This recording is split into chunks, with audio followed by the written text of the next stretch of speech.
Hello everyone, my name is Manmeet Kaur from the Gurukul School Rania. So students, in this video we will going to discuss about accounting principle.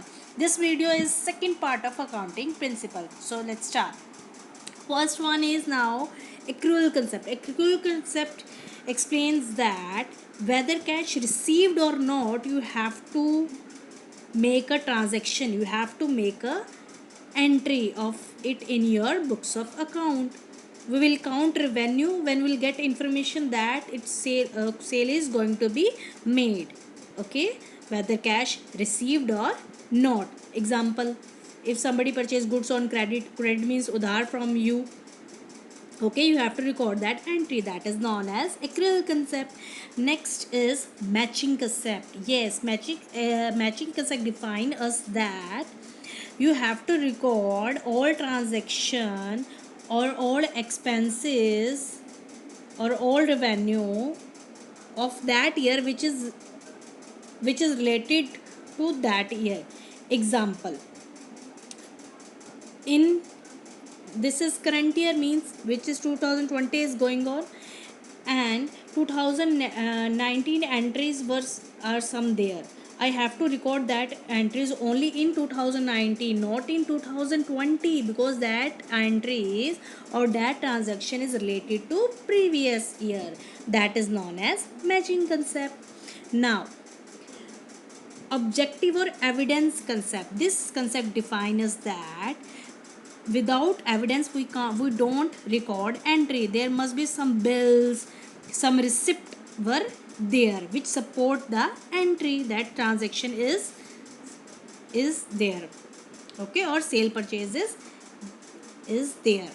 Next is going concern concept. It defines us that it is assumed that our business will go for a long time, or it is a long run business. Okay, it is a continue business. We will not dissolve it or close it in future. That is known as going concern concept. So guys, this is the principle: accrual, matching, objective evidence, going concern. Now three conventions, actually four conventions are there. Okay, uh, this is business entity, money, post, dual, accounting period, realization. These all are principle. Now we will going to principle is known as guidelines, which were given to us by GAP, generally accounted principle, to follow the similar principle or rules while prepare account.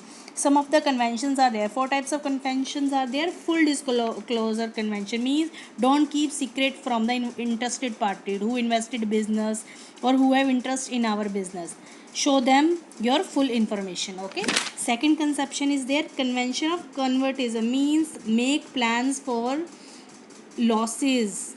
Okay, or be aware of losses, because profit don't anticipate or estimate profit. If it is profits, it's a good, but be ready for the, or be make provision or reserves for the anticipated losses, because it's not necessary that be always in a business profits are there. Sometimes losses are also be there, so be ready for them or be aware of them. Okay, next third one is convention of materiality. Materiality is that disclose useful information.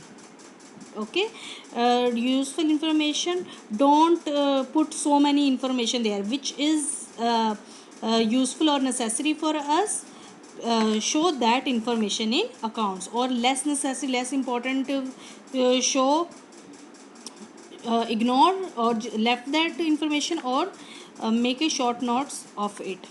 Okay, okay, now last one is convention of consistency. Yes, convention of consistency defines that if you are adopting a policy this year, that policy must be adopted for next year, for future. Because if policies, if methods were not same, we cannot compare we cannot compare our business progress or business reports, whether our business is going upward or downward. There must be consistency in our method, rules, preparing accounts.